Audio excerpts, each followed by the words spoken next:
Di tengah setiap perjalanan, tersisip sebuah cerita tentang keajaiban. Sebuah solusi yang menghadirkan kemudahan. Untuk menikmati waktu perjalanan yang penuh dengan rasa, menikmati perjalanan dengan ketenangan, dan selalu bahagia dalam kesederhanaan. Karena keajaiban adalah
Assalamualaikum warahmatullahi wabarakatuh. Halo, apa kabar Sobat Moda Jatim?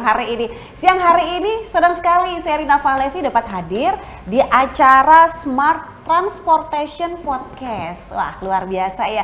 Kalau tadi kita sudah melihat tuh bagaimana kemudahan menggunakan moda transportasi Trans Jatim. Ayo, siapa yang belum pernah naik? Atau mungkin Sobat Moda Jatim sudah banyak yang sudah pernah naik ya? Saya sih belum gitu ya, jujur aja saya belum pernah naik. Tapi nanti kita akan tanya-tanya lebih jauh lagi tentang bagaimana sih operasional dari Trans Jatim, kemudian kemudahan-kemudahan yang bisa diberikan kepada seluruh masyarakat Jawa Timur. Dan untuk ngobrol-ngobrol tentang hal tersebut, hari ini saya sudah bersama narasumber-narasumber saya yang luar biasa. Langsung aja yuk kenalan. Mungkin ada yang belum kenal tapi mungkin sudah ada yang familiar dengan wajah-wajah beliau ini. Langsung aja kita sapa. Yang pertama ada Bapak Dr. Insinyur Nyono STMT. Beliau adalah Kepala Dinas Perhubungan Provinsi Jawa Timur. Assalamualaikum Pak Nyono. Waalaikumsalam. Apa kabar Pak? Baik. Baik. Fine. Oke, luar biasa. Dan kemudian di sebelah Pak Nyono, saya sengaja lompat-lompat ya kenalannya biar nanti hafal sendiri ini yang nonton. Kemudian ada Pak Abdul Halim, beliau Ketua Komisi D DPRD Provinsi Jawa Timur. Apa kabar? Alhamdulillah baik. Alhamdulillah. Assalamualaikum. Assalamualaikum warahmatullahi wabarakatuh. Luar biasa. Dan selanjutnya yang di sebelah saya ini ada Pak Beni Yogaswara SHMM. Beliau adalah Kepala Dinas Perhubungan Kabupaten Sidoarjo. Selamat siang Pak Beni. Apa kabar? Alhamdulillah. Alhamdulillah baik. Dan yang duduk di sana di ujung ini ada dari Lamongan. Ya, beliau adalah Dr. Andes MS Heruwidi MM. MS-nya apa sih Pak? Itu nama orang tua. Oh, nama orang tua. Oke, keren banget masih pakai nama orang tua ya. Baik, beliau adalah Kepala Dinas Perhubungan Lamongan. Apa kabar Pak Heru? Baik. Baik, alhamdulillah. Sehat hari ini ya? Alhamdulillah. Alhamdulillah sehat dan semangat. Oke, langsung aja yuk Sobat Moda Jatim, kita langsung ngobrol nih tentang Trans Jatim. Sebetulnya sebenarnya saya sih yang lebih penasaran ya tentang Trans Jatim ini karena jujur sejak ada di tahun 2022, betul ya Pak Nyono ya? Betul. Saya belum pernah naik sama sekali. Kita langsung tanya-tanya yuk. Pak Nyono, Apa Ya. sih sebenarnya yang melatar belakangi gitu adanya Trans Jatim ini? Wong sudah banyak bis-bis kok ya kan yang Ya. sudah memfasilitasi warga Jawa Timur untuk dari kota ke kota lain gitu, Ya. dari satu provinsi ke provinsi lain. Bagaimana Pak Nyam? Ya, terima kasih Mbak Rina, Iya. Sobat Moda Jatim ya. Jeh, Semuanya yang mengikuti acara podcast ini. Pertama, memang kita ingin memberikan pelayanan yang prima kepada masyarakat Jawa Timur di sektor transportasi publik, transportasi umum. Karena apa? Transportasi umum yang sekarang ini masih belum memberikan harapan yang terbaik untuk masyarakat ya. Siap. Masih ngetem, masih nggak jelas ininya pelayanannya, kemudian masih kurang tepat waktu gitu kan. Nah, inilah yang membuat masyarakat itu akhirnya beralih ke sepeda motor. Iya. Nah, akhirnya inilah awal dari sebuah bencana menurut kami ya. Karena apa? Karena menggunakan sepeda motor pasti dia akan berpotensi terjadi kecelakaan di jalan raya. Untuk itulah melalui program Jatim Akses Nawabakti Satya Ibu Gubernur Bu Khofifah pada saat itu 2000 Gubernur 2019-2024 Nawabakti Satya keempat yaitu Jatim Akses. Beliau meluncurkan program yang namanya Trans Jatim. Trans Jatim inilah yang bisa memberikan harapan kepada masyarakat untuk diberikan akses yang mudah untuk public transport, ya pelayanan yang aman, nyaman, tepat waktu, kemudian murah, ya kan, bagi masyarakat Gerbang Kertasusila. Siap. Dan pada saat itu dilonsing oleh Bu Gubernur pada tanggal 19 Agustus 2022. 2022 Ya, di terminal kecil, ya terminal Porong, ya di bawah justru Porong ya, Pak, ya? wilayah administrasinya Pak Kadisub Sidoarjo. Iya, Pak Benny. Koridor 1 itu dari Porong, kemudian Sidoarjo terminal Larangan, kemudian masuk tol, kemudian masuk Bungurasih, kemudian sampai dengan terminal Bunder Gresik. Bunder Gresik. Nah, Oke. alhamdulillah koridor itu sampai dengan saat ini jadi koridor yang terfavorit bagi pengguna Trans Jatim.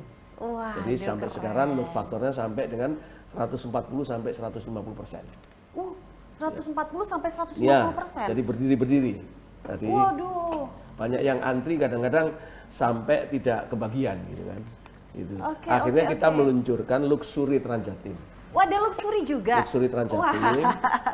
Disitulah masyarakat yang tidak kebagian, tapi beliau mampu membayar tanpa subsidi. Ya, ini kan 5.000 ini kan subsidi nih. Iya, kalau Nah, Trans Jatimnya iya. ini subsidi. Subsidi. Kalau yang luxury luxury-nya tanpa subsidi. Sehingga Oke, masyarakat yang bayar tidak full. tertampung, yang 40% tadi itu, mereka beralih ke Trans Jatim, Oke. tapi luxury, tapi tanpa subsidi. tanpa subsidi ya. Berapa tuh Pak biayanya, Pak? Biayanya 30.000 30.000. dari Porong sampai ke Bunder. lewat Oke, Bungurasih. ya. Itu. Gak mahalan. Jadi luxury Trans Jatim itu juga untuk menekan biaya subsidi agar subsidi kita tidak terlalu membengkak. Karena ini nanti layanan ini akan berkembang terus Iya. ke koridor-koridor selanjutnya untuk bisa memberikan pemerataan layanan kepada masyarakat Gerbang Kertasusila terhadap ongkos transport yang murah, Ya. yang tepat waktu, aman, nyaman, dan terjangkau. Oke, menarik sekali loh ya. Tepuk tangan boleh kan ya ini buat Trans Jatim. Ini podcast loh ya. Boleh kita agak rame-rame gitu ya. Ini menarik sekali memang ya. Kapan-kapan saya mau nyoba. Itu koridor 1 ya Pak ya? Koridor 1, Masih kita ada sampai koridor? dengan 5 koridor sekarang, Oke, sampai oke. dengan sekarang. Iya, nanti diceritain lagi koridor Iya, 2, 3, 4-nya. Saya mau tanya dulu ke Pak Halim. Pak Halim, kalau melihat sekarang Jawa Timur nih punya Trans Jatim gitu kan, apa yang menurut Bapak seperti apa sih Pak? Apakah Jawa Timur ini kalau di Jakarta kan sudah ada ya Trans Jakarta itu sudah lama gitu kan. Nah, ini baru dan sepertinya antusiasme masyarakat juga begitu euforia gitu ya, semangat untuk ikut naik Trans Jatim. Gimana Pak Halim? Jadi Mbak Rina, terima kasih. Memang pada tahun 2022 ya. 2022 itu kebetulan saya masih di Komisi C ya. Waktu itu saya ketua Komisi C di DPD Provinsi Jawa Timur, dan kebetulan memang yang membidangi tentang keuangan, Mbak Rina. Nah, pada waktu itu Pak Kadisub itu memberikan paparan kepada kami tentang mencoba untuk mengejawantahkan daripada visi Bu Gubernur pada waktu Jatim Akses tadi itu dengan Transjatim. Lalu kemudian akhirnya dengan berbagai hal yang kemudian bisa diunggulkan dari program Transjatim ini, akhirnya kami bersepakat kemudian untuk akhirnya ya merealisasikan Transjatim ini. Sebagaimana tadi disampaikan oleh Pak Kadis bahwa memang langsung diresmikan pada tahun 2022 itu, dan luar biasa sebagaimana tadi diceritakan sambutan dari masyarakat Jawa Timur, sehingga kami akhirnya dari DPD Provinsi Jawa Timur setelah di periode yang sekarang, Mbak Rina, saya di Ketua Komisi D. Pindah komisi nih. Pindah komisi. Kalau kemarin itu mitranya dengan Dinas Perhubungan ya memang karena berhubungan dengan keuangan. Keuangan, sekarang kalau Komisi D ini langsung mitra dengan Dinas Perhubungannya langsung. Iya, begitu. Lebih matching ya. Betul, jadi akhirnya harus berkolaborasi dan bersinergi. Nah, sehingga ketika kemudian kami melihat koridor 1 itu 2022 sampai sekarang 2024 ini sudah lahir 5 koridor. Ini kami betul-betul melihat sepak terjang dan gerakan yang kemudian dilakukan oleh Dinas Perhubungan Provinsi Jawa Timur ini luar biasa. Animo masyarakat juga luar biasa. Nah, oleh karenanya saya kira ini terus kita dorong, Mbak. Nanti kita lanjutkanlah bagaimana kemudian proyeksi-proyeksi Transjatim ini supaya hadir di tengah-tengah masyarakat, karena memang juga menjadi kebutuhan masyarakat dari Jawa Timur, Mbak Rina. Nanti mungkin akan ada koridor 6, 7, 8 gitu ya, ke seluruh Jawa Timur. Betul. Wah, semakin menarik. Nanti kita ceritakan nanti bagaimana kemudian sinergitas dan kolaborasi antara pemerintah provinsi dengan kabupaten kota. Iya, itu menarik sekali. Kita ke Pak Beni dulu, Pak Beni. Ini tetangga sebelah nih ya dari Surabaya gitu kan, di Sidoarjo. Pak Beni, kalau Sidoarjo ini sudah masuk koridor berapa berarti ya? Satu ya yang Pak Nyono ceritakan tadi, Nje. Ya, masuk Borasi juga ya. Oh gitu. Gimana Pak kalau antusiasme dari masyarakat Sidoarjo sendiri dengan adanya Transjatim? Ya, terima kasih Mbak. Tadi sudah disampaikan Pak Rono, 2022 Agustus di Porong diresmikan. Mungkin tadi sudah disampaikan juga faktornya sudah 100 lebih. Ya, 140 sampai 150. Karena Transjatim ini tepat waktu, nyaman, aplikasi murah. Murah, iya. Gitu. Data yang kami dapat ini dalam 1 hari saja, yang naik dari Porong sampai tol, keluar tol Sidoarjo, itu hampir 3.000 lebih per hari. Per hari hampir 3.000 lebih. Wah, luar biasa. Itu hanya di kalau tidak salah 7 halte yang ada.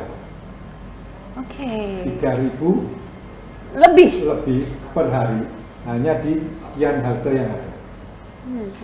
Padahal di Sidoarjo itu ada lubang-lubang, dalam arti masuk ke kampung, dan ada halte, tapi ini kondisi bawah. Kalau Transjatim kan gede. Oh iya, beda haltenya ya, iya. Nah, bayangkan kalau nanti Pak Yono bisa menambah halte yang ada, berapa orang Sidoarjo yang bisa diangkut ya? Ke Gresik, ke Bungur. Nah, sedangkan kalau turun itu hampir 1.000. Gitu dari orang Gresik ke Sidoarjo. Per hari. Mobilitas masyarakat luar biasa ya. Hari-hari ini ya pakai Transjatim. Waduh, ini baru orang Sidoarjo. Mbak Rina. Iya belum Pak, bisa saya diajak ya Pak ya. Saya bisa diajak naik Transjatim, kayaknya saya ketinggalan ini loh. Geng, kita ke Lamongan kalau gitu. Nah kalau Lamongan masuk koridor berapa nih jadinya? 4. Oh 4. Iya. Berarti termasuk masih agak baru nih ya? Ya. 2000 berapa tuh? 2024. 20. 2024 ini. 2000. Oh, baru 2024. Nah, ke bulan apa? Di bulan September ya. September. Oh, baru banget. Nah, ini yang baru nih, yang masih hangat. Gimana masyarakat, Pak? Animonya. Agustus. Masyarakat Agustus. itu kan melintasi istilahnya Ya, jalur Pantura. Oh, Pantura. Nah, kalau dari Lamongan kemana nih urutannya nih? Lamongan ke Bunder Gresik. Oh, Lamongan ke Bundar. Ya, Oke. Lamongan Bunder Gresik. Jadi sebelum ada itu otomatis masyarakat Lamongan khususnya yang di Pantura ini ya pakai kendaraan roda 2 yang banyak. Iya. Terus juga kendaraan pribadi sehingga juga banyak terjadi kecelakaan. Nah, oleh karena itu dengan hadirnya Transjatim di Pantura ini awalnya kita waktu itu masih kayak pesimis gitu ya. Jadi wah ini ada penumpangnya apa enggak ya, Ya. gitu ya. Ternyata setelah masuk, setelah dijalani, loh kok ternyata ini load faktornya juga sangat tinggi. Jadi nggak pernah ada kosongnya. Jadi penuh terus. Padahal baru. Baru. Iya. Yang dulu membuat Pak Heru itu agak pesimis gitu, ini ada yang naik, itu faktornya apa? Faktornya masyarakat satu sudah punya kendaraan sendiri. Oke. Yang kedua ada jeda ruang kosong di situ. Kan ada hutan-hutan itu Pak ya. Jadi hutan-hutan. Hutan daerah. Pantura. Sana kan ada itu sebelumnya sampai Sedayu kan ada. Sedayu, iya siap. Panceng iya, ya. Tahu. Nah Iya, itu. iya. Sudah pernah ke sana? Sudah. Oh, Saya iya. ke Akhirnya belum. BBM lewat sana. Pantai- Karena naik Transjatim. Pantai Delegan, Pantai Ya, Delegan. lewat sana. Jadi Kenapa? itu makanya itu ada ruang kosong. Oke. Nah ini dimungkinkan, waduh ini ada penumpangnya apa enggak gitu. Terus juga di itu Pak di pelabuhan kan sering Paciran. macet kayak gitu, bukan yang di pelabuhan Gresik. Oh iya. Nah ini di situ. Nah ini khawatirnya, waduh ini jangan-jangan masyarakat JP, pelabuhan JP. kurang antusias dalam hal ini. Ternyata begitu ada Transjatim, antusiasnya malah tinggi gitu.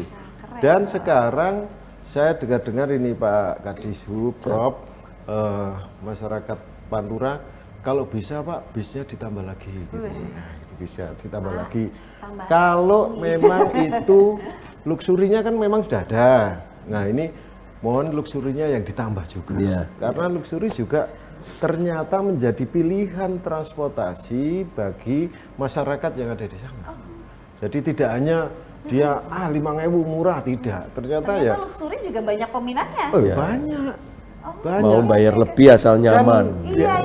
Kalau 5.000 mungkin berdiri. Oke. Kalau sudah penuh semua, seatnya sudah penuh, akhirnya berdiri. Karena ada 10. space untuk berdiri 10. Yeah. 10 penumpang bisa berdiri. Nah, penumpang. iya, Siap, memang siap. sudah disiapkan seperti itu. Lah kalau ini enggak, jadi dia sambil ngantuk-ngantuk aja udah jalan. Udah jalan, sudah nyampe, sudah nyaman. Enggak gitu butuh harus cari tempat, sudah duduk. Siap.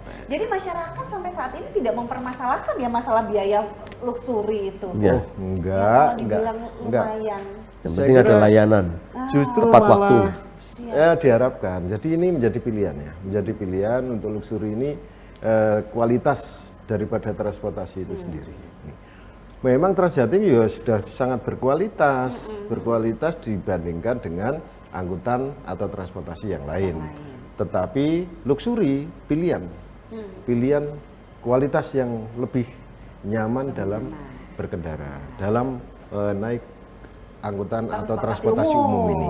Oke, Pak, sebetulnya mekanismenya seperti apa sih Pak? Boleh diceritakan ya, saya kan awam ya sama Transjatim ya ini. Naik Transjatim itu caranya gimana? Apakah kita sama nih sama naik bis di Purabaya, naik bis di halte mana yang bis biasa gitu, gimana caranya Pak? Saya? Iya Pak Jan aja yang cerita.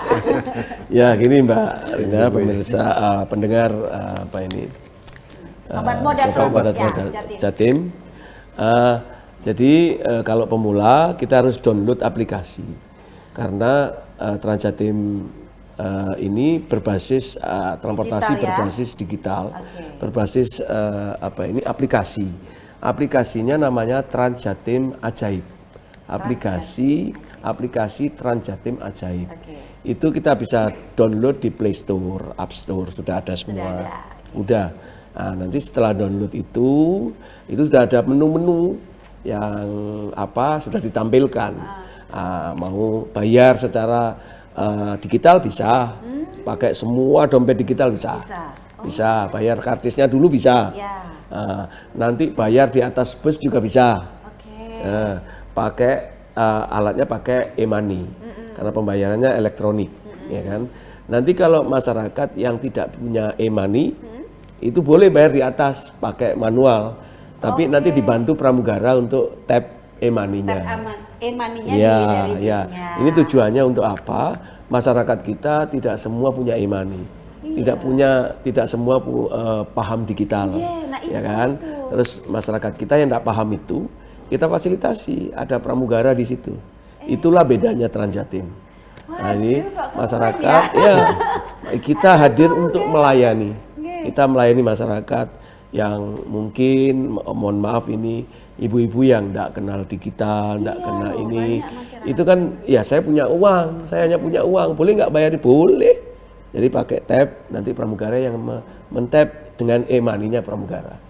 Ya itu sudah bisa naik gitu. Ibunya tinggal bayar. Iya, di situ dia milih nanti mau jurusan mana. Itu udah ada semua. Nah, itu di aplikasinya ya Pak? Iya di aplikasinya. Di aplikasi itu bisa tahu berapa jumlah penumpang yang ada di bus. Berapa menit lagi bis yang ditunggu itu ke halte yang dia tunggu, yang dia berada. Terus kalau dia tidak tahu ke posisi halte, dia shot aja kameranya. Pakai HP itu, itu ada program namanya augmented reality. Dia akan menunjukkan berapa jarak halte terdekat dari titik posisi koordinat dia berdiri. Namanya AR, augmented reality. Keren. Ya, itu. Jadi itu ada semua, lengkap semua. Jadi tinggal download aja. Kemudian dipelajari sedikit, tinggal mencari posisi halte terdekat dari tempat tinggalnya. Jadi kita juga ingin agar mindset masyarakat Gerbang Kertasusila ini terbentuk naik public transport by aplikasi. Kami tidak melarang penggunaan sepeda motor, tapi sepeda motor hanya dipakai dari rumah ke halte. Kan? Habis itu dititipin, terus naik Transjatim di halte. Nah, lihat begini aplikasi dengan Android, saya berapa menit lagi bis saya sudah mau datang di depan saya. Ini upaya pemerintah provinsi, dalam hal ini juga Pak Ketua Komisi DPRD ini memberikan layanan, memberikan perhatian keselamatan kepada warganya agar kalau melakukan perjalanan di atas 1 jam jangan pakai sepeda motor. Apalagi dengan lalu lintas yang campuran, ada kontainer, ada truk material, ada ini, itu pulang selamat udah syukur. Ya kan? Pulang Pak, selamat udah syukur. Daerah-daerah mau ke Gresik itu Iya. Jalan itu kan rawan sekali itu yang jadi yang terlemah, yang jadi korban mesti pengemudi sepeda motor. Iya betul. Inilah makanya jangan sampai hal ini terjadi. Pak Ketua Komisi D, Pak Ibu Gubernur Jawa Timur, Pak PJ Gubernur, ngeman atas keselamatan warga Gerbang Kertasusila. Monggo naik Transjatim yang sudah disiapkan dengan aman, nyaman, dan berkeselamatan. Ini Jawa Timur niscaya mirip atau bisa menjadi seperti Singapura ini rasanya tidak menutup kemungkinan ya. Di Singapura kan gitu, kita pakai aplikasi nunggu bisnya kurang 1 menit lagi atau 2 menit itu lagi. terhadap ke depan itu kita punya dokumen namanya Pak Ketua namanya SUMP, Sustainable Urban Mobility Plan. Itu adalah master plan public transport di Surabaya Raya. Nah, sudah dibantu Jerman 3,6 triliun. Pak, saya merinding. 3,6 triliun. Beneran ini akan terjadi. Kita saksikan bersama-sama. 2026 akan lelang fisik kereta listrik dari Surabaya ke Sidoarjo. Kita saksikan bersama-sama. 3,6 triliun. Aduh, mudah-mudahan segera terrealisasi ya 2026. Bismillah, mudah-mudahan lancar. Oke, nanti kami akan kembali ya selepas yang berikut ini.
Halo,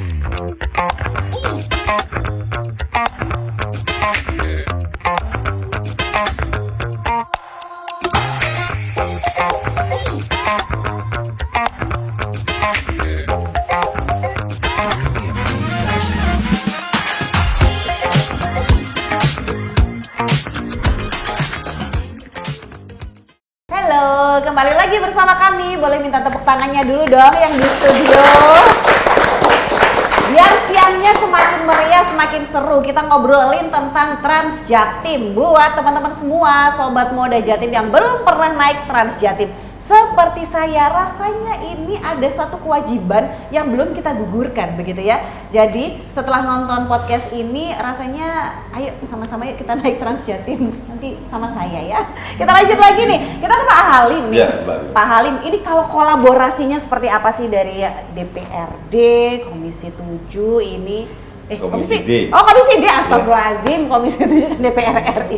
DPRD Komisi D ini kolaborasi dengan Dinas Perhubungan, ini seperti apa kolaborasinya untuk Trans Jatim ini? Ya, artinya sebagaimana tusi dari DPRD Provinsi Jawa Timur, khususnya Komisi D, karena memang bermitra dengan Dinas Perhubungan, maka ketika melihat ada sebuah program yang digagas oleh Dinas Perhubungan Provinsi Jawa Timur dan stressingnya adalah bagaimana kemudian sama-sama memiliki persepsi bagaimana menyelamatkan nyawa dalam tanda kutip masyarakat Jawa Timur, maka tentu harus kita dorong, harus kita dukung dan akhirnya merealisasikan secara bersama-sama program itu, termasuk dalam hal ini program Trans Jatim, Mbak Rima. Maka saya kira kolaborasi dan sinergi antara kami ini betul-betul harus beriringan karena memang ini memberikan pelayanan yang terbaik untuk masyarakat Jawa Timur, khususnya yang di Gerbang Kertasusila, Mbak Rina. Oke. Begitu. Kalau dulu kolaborasinya kan di keuangan begitu ya, dari Pak Halim sendiri. Betul, ya. betul. Nah, Yang menyetujui yang menyetujui betul. Pendanaan, Benar. gitu ya. Komisi C itu. Komisi C. Ya. Sekarang di Komisi D ini lebih ke ya sudah moda transportasinya ini begitu ya? Secara teknis bersama-sama. Oke, siap. Kemudian ada nggak sih kendala-kendala begitu kalau Pak Halim lihat dalam mengaplikasikan Trans Jatim ini begitu di Jawa Timur? Secara teknis ya ada, tetapi tidak terlalu besar ya persoalannya. Artinya paling sinkronisasi dengan pemerintah kabupaten kota yang memang belum 100% matching begitu. Tapi kalau bagi kami tidak ada kendala. Apalagi kemudian dengan masyarakat Jawa Timur, artinya animo masyarakat, terus kemudian menyambut dengan gegap gempita, riang gembira keberadaan transportasi Trans Jatim ini yang sebetulnya sangat ditunggu-tunggu. Dan kalau bicara tentang armada transportasi umum di Jawa Timur ini baru pertama kali, Mbak. Jadi ini kita berharap menjadi trigger, menjadi pemantik yang kemudian sebagaimana tadi disampaikan oleh Pak Kadis Provinsi bahwa ada model yang luxury, yang ini non subsidi begitu. Artinya kan kita juga harus menghitung kekuatan fiskal dari APBD Provinsi Jawa Timur, Mbak Rina. Karena memang harus ada alokasi dengan program-program yang lainnya. Maka perhitungan kekuatan fiskal itu menjadi penting. Oleh karenanya ketika kemudian ternyata ada keberlanjutan dari Trans Jatim yang disubsidi oleh pemerintah Provinsi Jawa Timur itu dengan yang non subsidi. Nah, sebagaimana low factor tadi itu, ketika melihat low factornya lebih dari 100%, maka ada keinginan masyarakat untuk menggunakan armada Trans Jatim ini dengan berbayar misalnya. Nah, faktanya akhirnya ketika kemudian diluncurkan di koridor 1 itu betul-betul sampai sekarang memenuhi ekspektasi dari bahkan lebih. Yang luxurinya tertampung betul gitu. Nah, ini kemudian diharapkan karena kebetulan sampai sekarang ini kan sudah alhamdulillah luar biasa di Provinsi Jawa Timur ini sudah 5 koridor. Artinya dalam interval 2 tahun itu sudah alhamdulillah sudah melahirkan Trans Jatim sampai koridor 5. Nah, artinya bahwa ini menjadi pemantik ketika low faktornya semuanya tinggi sebagaimana koridor 1 ini dilanjutkan dengan Luxury Transjatim, yang semuanya kendalinya tetap ada di aplikasi Ajaib Transjatim, begitu Mbak Dina. Oke. Ada berapa armada sih Pak Nyono izin untuk Transjatim ini untuk seluruh sampai koridor 5, betul ya? Armada sekitar sekarang 100 lebih deh. Ini 5 koridor itu, 5 koridor itu 100 lebih iya. gitu ya. Dan semua ini masyarakat antusiasmenya luar biasa. Kita ke Pak Benny. Pak Benny, kalau di Sidoarjo sendiri ini kan semua berbasis digital, berbasis aplikasi gitu. Ada nggak sih sedikit kendala atau mungkin keluhan dari masyarakat, Pak? Kok angel sih Pak gitu. Kadang-kadang kan ya masyarakat apalagi yang sudah sepuh-sepuh ngaten kan, itu sesuatu yang tidak mudah untuk mereka mengoperasikan handphone kemudian aplikasi itu sesuatu yang mungkin agak sedikit kesulitan untuk mereka. Bagaimana Pak Ben? Ya, saya yakin lah masyarakat kita sekarang ini kan cerdas ya? Cerdas. Luar biasa. Dikasih aplikasi apapun, dikasih teknologi apapun pasti mengikuti. Pasti bisa. Ya, seperti Transjatim ini pakai aplikasi. Nah, memang pertama aplikasi download di mana, terus bagaimana caranya kan. Ternyata begitu kenal, ya sudah mainnya aplikasi. Tinggal tunggu di halte, lihat mau datang, kursi saya masih ada enggak? Nah, Oke. Nah, makanya ya karena tidak kenal maka enggak saya. Iya. Kalau kolaborasinya sendiri dengan Dinas Perhubungan Provinsi Jawa Timur sampai sekarang seperti apa nih? Iya, jadi saya ingat betul waktu rencana peluncuran koridor 1. Ya.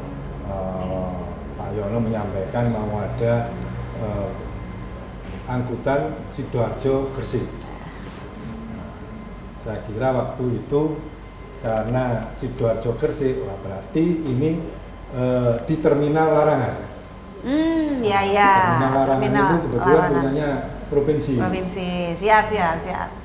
Pak, kalau terminal Larangan ke Gresik, nah itu sudah biasa. Coba Pak dipanjangkan lagi. Porong Gresik. Lewat Larangan. Tetap lewat Larangan. Cuma lebih panjang ya rutenya. Menyetujui Pak Yono, tapi lihat rutenya lagi. Pak, kalau Porong Larangan langsung masuk Pahlawan, tol. Porong Larangan masuk Jalan Pahlawan. Sidoarjo ya? Ya, terus masuk tol Sidoarjo. Itu sudah biasa. Nah, masyarakat Sidoarjo yang tengah bagaimana Pak? Pak, kalau bisa masuk alun-alun. Tadi dari Larangan, di Ponorogo, masuk Tamrin, masuk Ayani, masuk alun-alun. Masuk Tengkumar, baru masuk Pahlawan keluar tol. Nah, jadi paling tidak masyarakat ya Gresik juga kepingin ke alun-alun Sidoarjo bisa turun di alun-alun Sidoarjo. Seperti itu. Oke. Nah, dan kami juga terima kasih juga ada koridor 1 dan 2 ya Pak Yono. 1 itu Porong, 2 itu lewat Krian. Nah, kami juga membenahi juga fasilitas terminal untuk Porong dan terminal Krian, dan kami pinjam pakai halte kami pinjam pakai ke Disub provinsi. Oke. Dengan adanya kemudahan moda transportasi, terutama Transjatim ini, tentunya tidak menutup kemungkinan ini meningkatkan juga perekonomian Jawa Timur. Setuju nggak sih Pak? Setuju ya kan? Semuanya mudah loh, mudah dan murah. Nah, Pak Widi, kalau di Lamongan, Dasmundi Pak, masyarakat ada nggak yang sempat curhat Pak, sekarang enak Pak ada Transjatim ini Pak, saya jadi mudah kemana-mana, semuanya murah gitu, gimana Pak? Iya, jadi terkait dengan kebetulan yang sekarang ada kan di koridor 4. Koridor 4 itu di Pantura. Di situ pengembangan ekonominya adalah salah satunya adalah pariwisata. Yaitu WBL dan juga wisata religi. Yaitu Sunan Derajat ya, termasuk juga Syekh Maulana Ishaq ini ya. Jadi itu adalah termasuk Sunan Sendang Dhuwur. Nah, ini akhirnya masyarakat luar, khususnya dari Gresik, terus termasuk Surabaya yang biasanya harus sewa bis pariwisata. Iya, biasanya iya kan gitu. Iya. Ke wali-wali. Iya, ini nggak pakai Transjatim aja, ya kan? Iya. Nah, kami juga di Lamongan diuntungkan sekali dengan adanya Transjatim. Iya. Otomatis secara tidak langsung pergerakan ekonomi di sektor wisata meningkat. Ini. Nah, sektor wisata di situ tentu diikuti dengan ada UKM. Otomatis kan? Otomatis, ya. Minimal ya ada yang sektor UKM yang di situ jual makan minum, ya kan? Iya, betul, pasti. Betul. Jadi kalau kita bepergian, ya mesti sanggup kanggo tuku es, tuku kan minimal itulah minimal. Wisata ya kan? Iya, pasti kita butuh gitu. Itu. Nah, itu otomatis kami di Lamongan sangat diuntungkan. Nah, terus untuk ke depan barangkali nih kebetulan ada forum ini untuk peningkatan apa ya permintaan masyarakat ini mohon izin ini Pak Kadis dan juga Pak Ketua. Pak Alim Pak Ketua Komisi D DPR Prop Lamongan yang ke selatan. Kalau tadi Gresik ke selatan sampai Mojokerto sudah ada, tetapi bagaimana Lamongan ke selatan ke Mojokerto? Tetapi kalau kita bicara konektivitas transportasi tadi, barangkali karena di situ juga ada yang zong, Pak. Misalkan lurus sampai ke Mojokerto ada zong, gitu ya. Tidak mungkin hutan-hutan tadi. Nah, ini tentu dari sisi efisiensi bahan bakar, pembiayaan otomatis tidak efisien. Nah, supaya efisien barangkali ada pilihan 1 dan pilihan 2. Yang pilihan 1 Lamongan Mantub ke Balong Panggang. Nah, di situ ketemu kan otomatis di halte Balong Panggang kan gitu. Nah, terus yang kedua, pilihan 2 Lamongan, Mantub, Babatan, Dawar Blandong, Balong Panggang. Nah, nanti ketemunya juga kalau mau ke Mojokerto di situ ketemu bis yang dari Balong Panggang ini tadi koridor 3. Koridor 3 nyampe ke Mojokerto.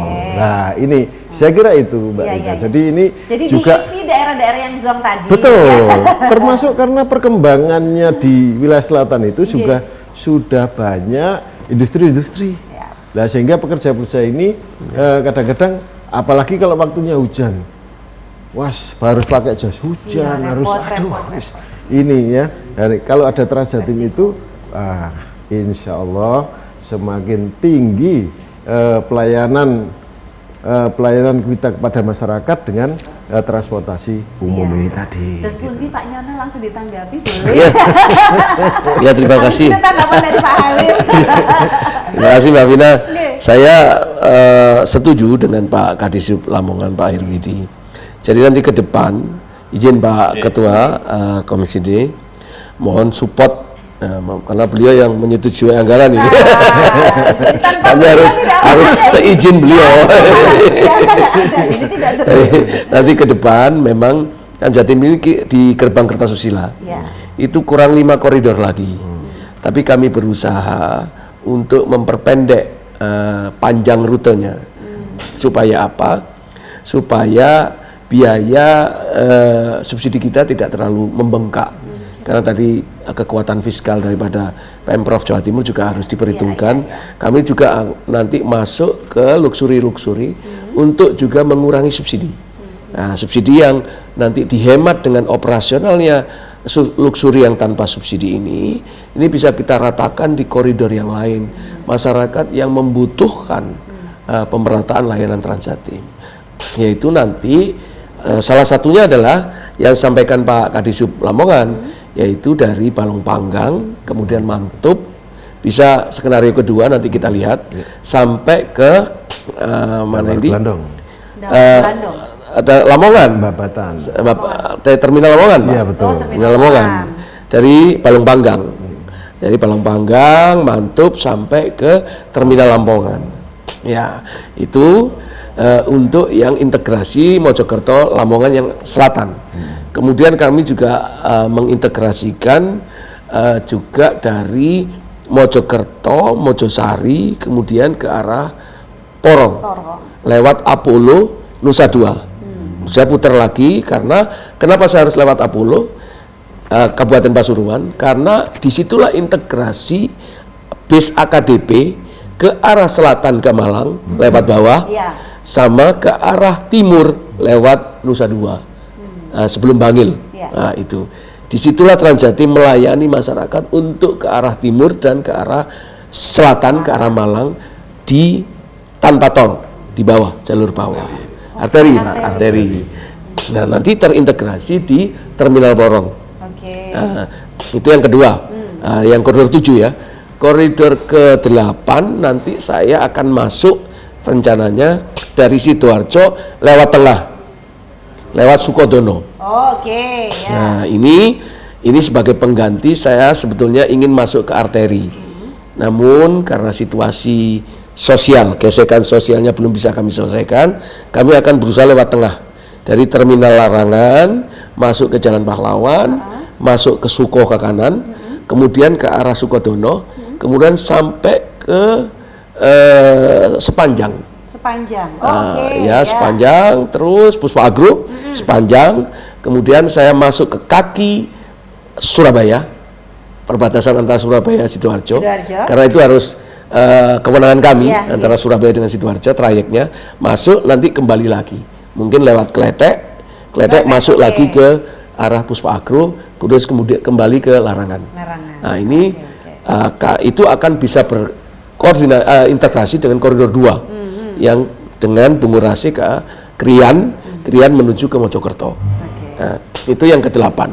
Yang ke-9 nanti saya mungkin ke arah dari Mojokerto, mungkin Les Padangan itu ke arah Ploso.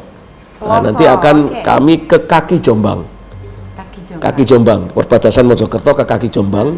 Karena di situ ada terminal kami, Pak.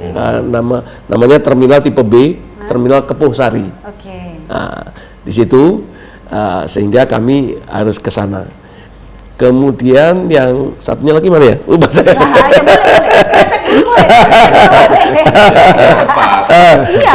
Jadi satu lagi kemana lagi nih arahnya? Sidoarjo Pasuruan. Sidoarjo Pasuruan. Ya, Sidoarjo Pasuruan tapi masih alternatif. Oke. Karena kami ingin membawanya nanti, mungkin kami efisiensi, mungkin bisa alternatif tentatif ya, antara 4 sampai 5 koridor. Kami nanti tergantung persetujuan dari Komisi D, kemampuan fiskal kita, kami akan bergerak ke Malang Raya. Karena Transjatim ini bukan hanya milik Gerbang Kertasusila, tetapi milik masyarakat Jawa Timur yang kami akan bergerak ke Malang Raya. Dan studi Malang Raya terhadap Transjatim itu dari Kota Batu, di terminal kita tipe B, Pak, terminal Batu, kemudian sampai ke terminal mana yang bukan, yang satunya itu mana Pak Amul? Terminal Batu, kemudian ke arah Landung Sari, kemudian ke Kabupaten Malang, kemudian sampai terakhir Kota Malang, kemudian sampai ke Hamid Rusdi di Malang Selatan. Di Malang Selatan. Ya. Wah, jauh Malang Selatan. Ya. Pak, yang arah Driorejo enggak ada ya, Pak? Kebetulan saya tinggal di daerah sana. Itu gitu. Mungkin yang tentatif yang 5 koridor tadi.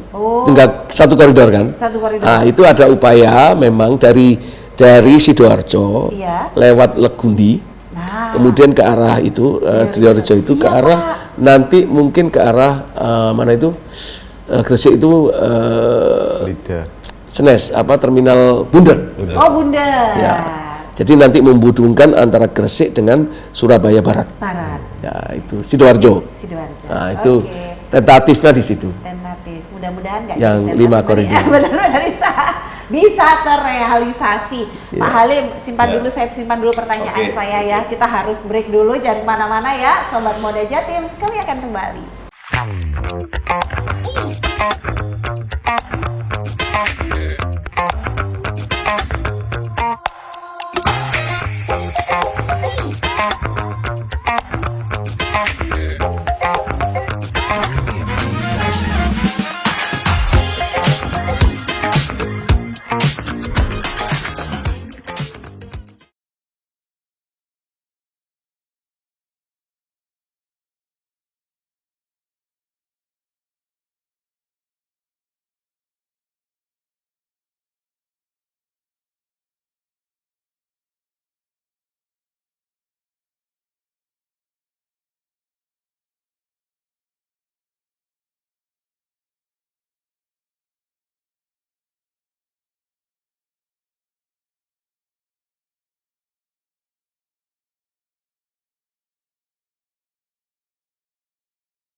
Sobat Moda Jatim, kita kembali lagi tentunya masih bersama narasumber-narasumber kita yang keren-keren ini. Kita mau ngobrol lagi tentang Trans Jatim ya.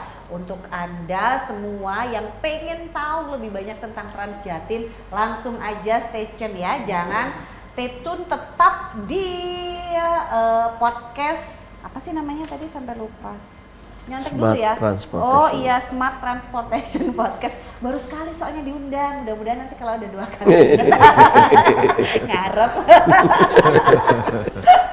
Pak Halim, nah kalau tadi permintaan dari Pak Heru Widi sudah ditanggapi sama Pak Nyono. Dari Komisi D seperti apa nih Pak? Jadi sebagaimana tadi disampaikan oleh Pak Kadisku Provinsi Pak Nyono, artinya memang masih ada terobosan dengan memperpendek jarak. Artinya kenapa kemudian ada gagasan untuk memperpendek jarak itu, tentu ini akan mengurangi dari pembiayaan yang dikeluarkan, subsidi yang dikeluarkan.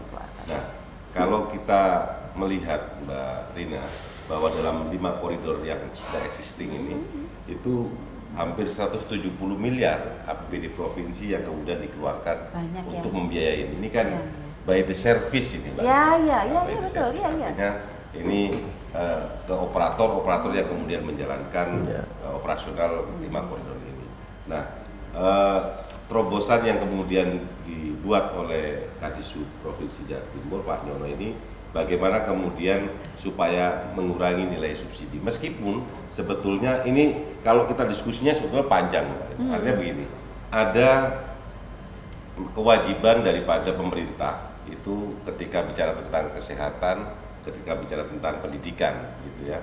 Padahal bicara tentang jalan sebetulnya itu ada mandatory spending kalau dalam bahasa keuangan itu, artinya ada amanah undang-undang yang kemudian harus dikeluarkan untuk perbaikan jalan. Oke. Nah, sementara kegiatan ini Trans Jatim ini selain memberikan keselamatan nyawa bagi masyarakat Jawa Timur khususnya yang dilalui oleh koridor Trans Jatim ini, kemudian juga bicara tentang bagaimana kemudian bisa memberikan PAD sebetulnya. Ya.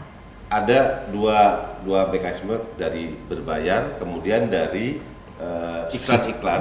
iklan-iklan yang kemudian ada di Trans Jatim. Jadi Trans Jatim itu armadanya juga digunakan oleh masyarakat untuk beriklan. Nah ini pemasukan, artinya kalau kemudian alokasi APBD Mbak Rina untuk Trans Jatim ini yang saya sebutkan tadi 170 miliar untuk 5 koridor ini, itu ada yang diberikan ke 10% PAD ke Provinsi Jawa Timur. 17 miliar. 17 miliar. Artinya kalau kegiatan-kegiatan yang menjadi tanggung jawab dari pemerintah, misalnya membangun sesuatu, itu kan bersifat selesai. Bukan hanya kalau bahasa Pak Nyono tadi tidak otomatis 100% hangus ya. Sementara kalau yang untuk membangun yang lain kan selesai, hangus. Ya selesai. Gitu. Belum lagi faktor multiplier efek yang terjadi. Itu dia. Bagaimana perekonomian akan tumbuh, meningkat, begitu kan? Iya. Semangat masyarakat ini nggak bisa dinilai kan, tidak bisa dibeli. Bagaimana antusiasme masyarakat dalam rangka untuk menggunakan transportasi umum yang nyaman, aman, tepat waktu, tepat kan waktu, begitu. Betul. Lalu kemudian ya terjangkau. Ketemu dengan pramugara yang cantik-cantik. Standarnya memang harus pakai parfum, Mbak Rina. Harus wangi ya. Harus wangi. Jadi hilangkanlah naik transportasi umum tuh bau, gitu kan? Keringatan. Stigma itu akhirnya betul-betul dijawab oleh Trans Jatim ini. Maka kembali kalau kemudian ada 5 koridor lagi yang mau digagas, tentu kita masih menghitung, masih mengutak-atik. Kita tetap mendukung dan mendorong bahwa masyarakat Jawa Timur di seluruh Jawa Timur sebagaimana diskusi tadi itu supaya semua terlayani oleh Trans Jatim. Jadi ada model-model yang kemudian mau dilakukan oleh Disub Provinsi dengan Disub Kabupaten Kota. Gitu. Nah ini selama memang kekuatan fiskal kita dan ini menjadi skala prioritas, kita dorong pasti harus direalisasikan supaya tidak hanya di gerbang Kertasusila pelayanan Transjatim ini hadir, tapi kemudian Transjatim ini hadir di seluruh masyarakat di Jawa Timur. Jawa Timur, keren kan? Tepuk tangan boleh dong teman-teman.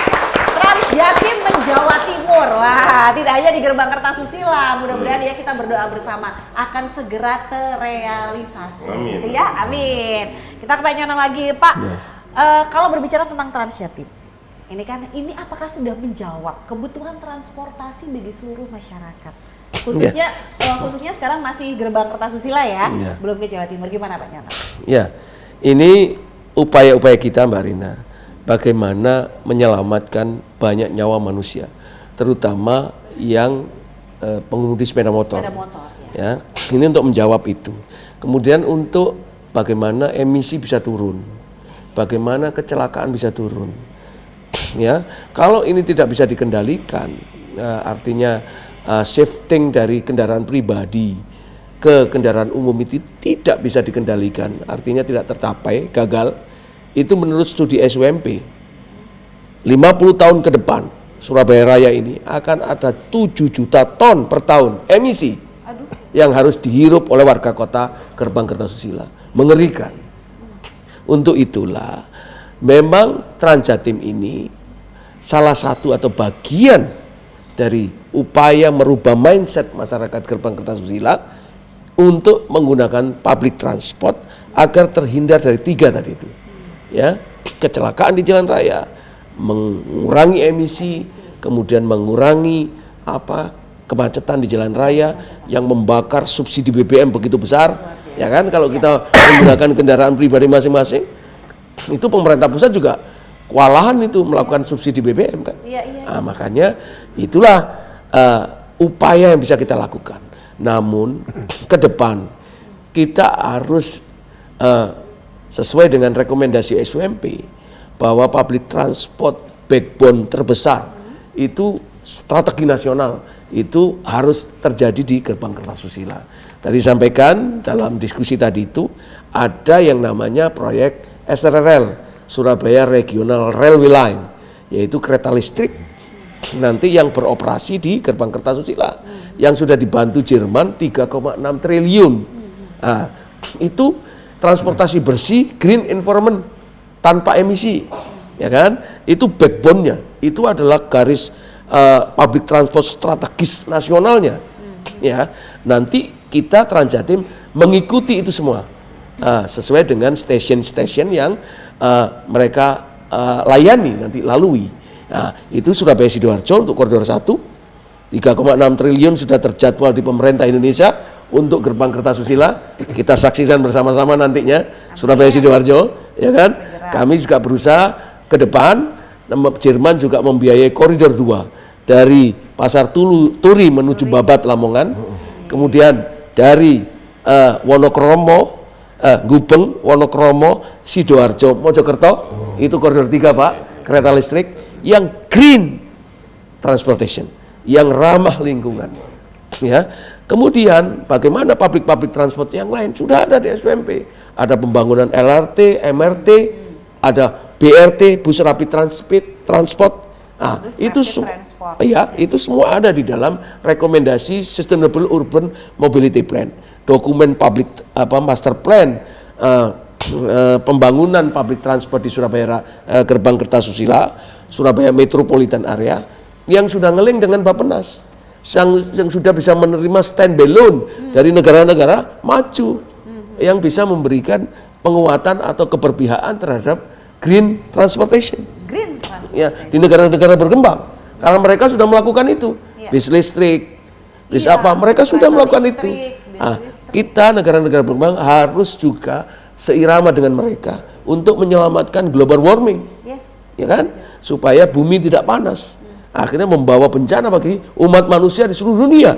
Itu yang mereka khawatirkan. Maka 1% dari GDP mereka adalah untuk memberikan layanan green transportation yang rendah emisi, ramah lingkungan, blue transportation kan, itu kepada negara-negara berkembang supaya tidak berikut kontribusi terhadap secepatnya terjadi global warming. Oke. Supaya bumi kita selamat. Selamat. Oke. Itulah gitu. kenapa negara-negara maju begitu Iya. itu mereka sangat support ya dengan public transportation. Betul, Begitu ya, Pak betul. Janadi? Iya. Karena apa? Kanker paru-paru juga mengintai atau mewabahi kita semua nanti kalau emisi energi karbon ini terus dibakar, ya kan? Pemanasan global akan mencairkan es di kutub utara, kutub selatan, jadi bencana manusia semua. Kan? Nah, itulah yang mereka harus selamatkan. Makanya dia harus berbagi kepada lewat loan, standby loan mereka peduli terhadap lingkungan, terhadap keselamatan dunia dalam hal ini manusia, untuk memberikan proyek-proyek mereka terhadap green infrastruktur, green transportation. Oke, negara-negara lain aja sudah sangat peduli dan mau berbagi untuk itu. Indonesia juga harus ikut dong, gitu ya Pak Nyono ya Pak. Harus menyambut. Harus menyambut, betul, menyambut dan melaksanakannya. Ya sekarang apa yang bisa kita lakukan? Yang bisa kita lakukan adalah Transjatim. Ya kan sesuai dengan kemampuan fiskal kita ya Pak ya, fiskal kita. Apa yang bisa dilakukan oleh teman-teman kabupaten kota? Ya membentuk feeder, mengoperasikan feeder sesuai dengan fiskal beliau-beliau Kabupaten Lamongan, Kabupaten Sidoarjo, supaya terintegrasi layanannya, supaya masyarakat rela meninggalkan sepeda motornya karena dilayani dengan baik. Kalau tidak dilayani dengan baik, lagi sepeda motor lagi. Iya, pasti kehujanan lagi, kelilipan lagi, ya kan?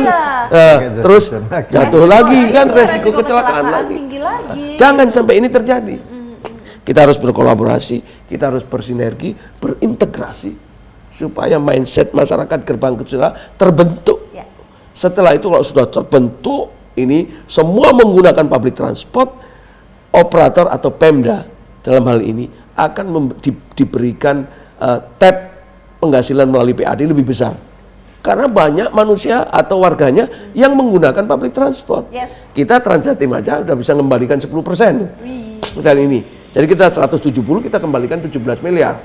Termasuk dari tab yang banyak adalah tab penumpang. Padahal baru 5 koridor. 5 koridor, ya kan?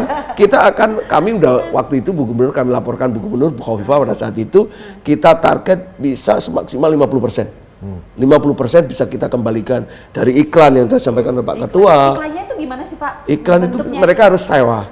Misalnya bisnya. di halte, di bis, ada le mineral gitu. Ya, terus perguruan tinggi, mahasiswa baru, itu 3 bulan dia bayar 75 juta. 3 bulan. Kayaknya armadanya Mbak Rina juga nggak tahu. Armadanya ada kayak TV-nya Mbak. Iya, ada videotron di belakang. Nggak ngerti aja. Ya. Jadi banyak nanya, nggak Nggak apa-apa. Nanti ya di terminal juga, di halte-haltenya juga. Itu kita Pak, mohon izin, itu dapat 1,2 M per tahun. 5 koridor ini. Ini akan terus naik. Akan terus naik karena apa? Efektif yang kemarin itu hanya 3 koridor. Kita dapat 1,2 M dari iklan. Dari total 10% itu termasuk pendapatan iklan 1,2 M. Ya, kalau semua ini masif, mindset masyarakat kita terbentuk harus pakai Transjatim, harus pakai public transport, tapping masyarakat kita kali juta loh. Kali juta penduduk Gerbang Kertasusila pasti akan tercapai 50% tadi itu, ya kan, untuk bisa kembali ke pendapatan asli daerah. Namun sekali lagi tolong diperhitungkan, jangan lepas begitu saja. Multiplier, keuntungan multiplier yang diakibatkan oleh operasional daripada public transport harus diukur juga dong. Nggak fair ketika itu tidak diukur juga. Perekonomian pasti, sampai pastikan bahwa perekonomian daerah yang dilayani operasional Transjatim akan tumbuh lebih cepat dari daerah yang lain. Karena apa? Kemudahan akses. Nah, UMKM, orang misalnya di sana ada Kupang Lontong. Orang Gresik mau ke Kupang Lontong hanya 5 menit atau 10 menit dengan Transjatim, dia akan artinya lebih sering dia ke sana. Ya kan? Itu mengakibatkan pertumbuhan dan pergerakan ekonomi yang lebih cepat dari daerah lain. Karena kemudahan aksesnya, ya kan? UMKM di Sidoarjo, mungkin orang Pasuruan bisa ke Sidoarjo, orang Mojokerto bisa ke Sidoarjo. Sekarang yang terjadi, orang-orang Gresik kalau belanja itu ke Pasar Porong. Karena ada koridor 1, hanya 5.000 karena Pasar Porong itu adalah pasar agen. Pasar agen, pasar sayur, pasar buah itu yang harganya murah. Itu langsung disuplai dari Bromo, dari Batu. Karena saya putra Porong. Saya tahu. Jadi itu ya buah-buahan di sana sangat murah, harganya harga agen. Dan orang-orang Gresik naik koridor 1 belanja pakai tas, pakai kresek yang merah itu untuk seminggu. Hanya dengan ongkos 5.000, PP 10.000. Dia bisa menghemat biaya rumah tangganya, biaya ininya. Itu bisa seminggu dia belanja. Dimasukin di kulkas, uang pendingin, dia bisa menghemat pengeluaran keluarganya. Tidak tiap Dan hari dia pasar. bisa saving untuk pendidikan anak-anaknya, putra-putranya kan. Nah, itulah manfaat yang real yang bisa kita rasakan. Belum lagi UMKM yang lain. Misalnya kita ada keahlian di sana, orang bikin manggung, bikin sandiwara, dia bisa mengembangkan usaha itu. Bisa diakses oleh orang lain. Karena apa? Mencapai ke sana itu mudah aksesnya. Ya. Saya bisa melihat drama, melihat biskup di sana dengan mudah. Ya kan? Karena apa? Layanan Transjatim yang mudah. Memberikan akses kemudahan yang cepat, murah, tepat waktu. Ketepatan layanannya terpercaya. Ya kan? Artinya ada ketepatan layanan. Ya. Membentuk kepercayaan masyarakat untuk bisa menggunakan Transjatim itu. Aduh, keren ya. Makin tahu lebih banyak, makin pengen naik, bener nggak? Nah, kalau gitu Sobat Moda Jawa Timur jangan tunggu apalagi ya kan? Langsung aja. Kalau perlu, ini kan masih ada ya hari ini. Sampai jam berapa sih Pak? Kalau operasional gitu? Kalau operasional saya jam 9 malam. Sampai jam 9 malam. Tapi dari terminal apa ini yang ditumpangin ya, itu jam 7 malam. Oke. Nah, dia berakhir di terminal tujuan jam 9 itu jam malam. 9 malam. Oke. Untuk Jadi koridor sama-sama. 4 ada perubahan. Jadi jam 4 sudah bisa naik. Dan 4 pagi. Oh, 4 pagi. lebih pagi ya? Lebih pagi Pak? Harusnya jam 5. Jam 4 pagi sampai jam 20.30. Oh, 20.30. Yang atasnya kan Yang atasnya diturunin. Oh ya. turun ya. setengah jam. Ya, Jadi ya. ini jam Untuk 4 orang yang pagi. kerja itu Ya, cocok. iya. Jadi biar nggak telat gitu ya. Jam Daerahnya 4. mungkin dari Lamongan terus ke Surabaya. Ya. Itu kan bisa nyambung gitu loh maksudnya. Iya. Diperpagi, Terus tadi, diperpagi. Diperpagi. Apa terkait dengan pengembangan yang koridor 6 tadi Pak? Nggih. Ini mungkin akan kita mewujudkan gerbang Kertasusila Metropolis Transportation. Nah, ini otomatis kan seperti itu. Ya. Terkait dengan konektivitas transportasi, termasuk juga yang tadi ada kereta Listrik. ya, kereta listrik yang sampai ke Babat. Ya, ya. Ini tentu kami sangat mengharap, sangat mendukung dan sebagai mungkin bisa dikatakan mewakili masyarakat transportasi di Kabupaten Lamongan mendoakan mudah-mudahan Pak Kadisub tetap jadi kasih.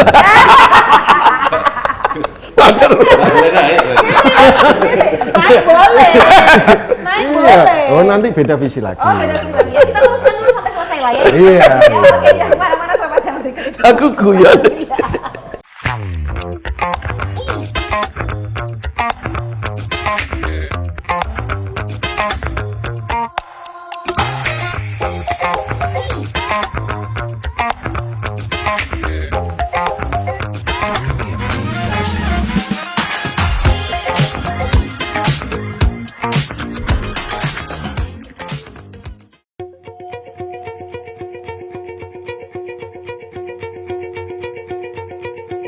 Selamat datang di Dinas Perhubungan Provinsi Jawa Timur, garda terdepan dalam pengembangan, pembangunan, dan pengelolaan sistem transportasi di provinsi ini.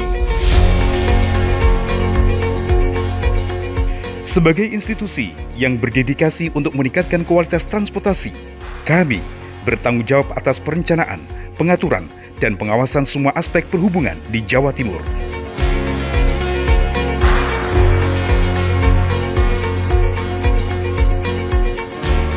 Visi kami adalah mewujudkan sistem transportasi yang aman, efisien, dan berkelanjutan. Dengan komitmen tersebut, kami terus berupaya menghadirkan inovasi dan solusi yang mendukung mobilitas masyarakat.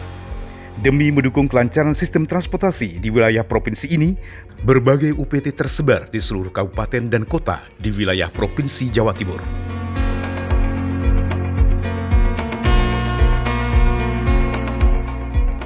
Sebelas UPT pengelolaan prasarana perhubungan, 2 UPT pelabuhan pengumpan regional, 1 UPT pelayanan jasa kebandarudaraan Abdurrahman Saleh Malang.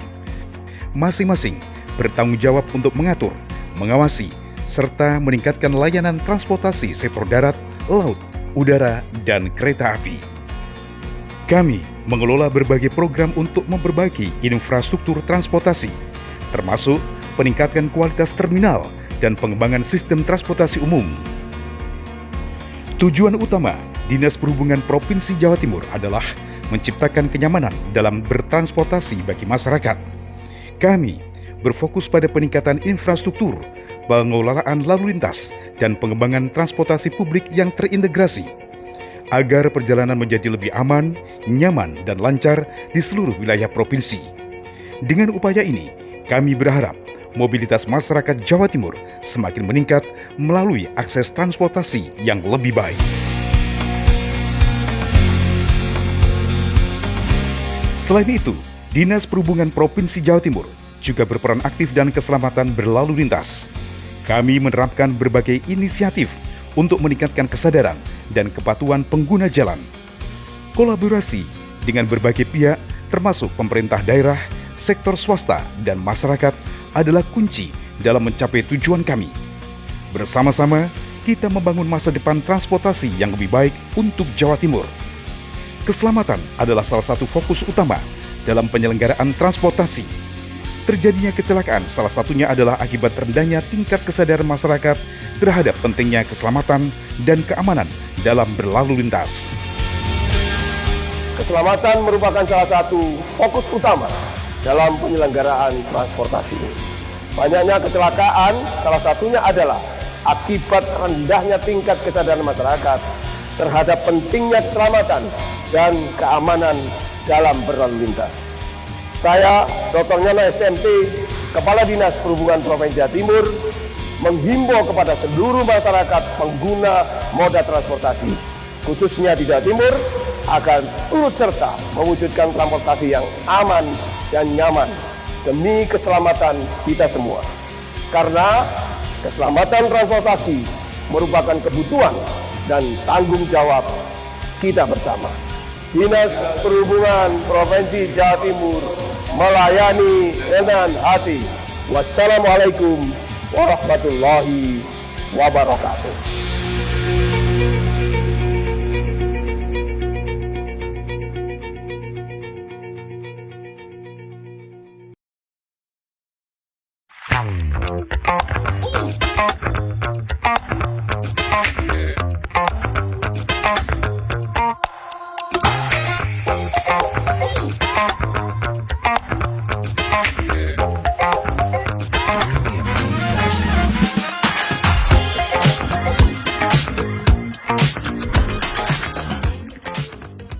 Ya, masih bersama kami di Smart Transportation Podcast. Masih bersama narasumber kita.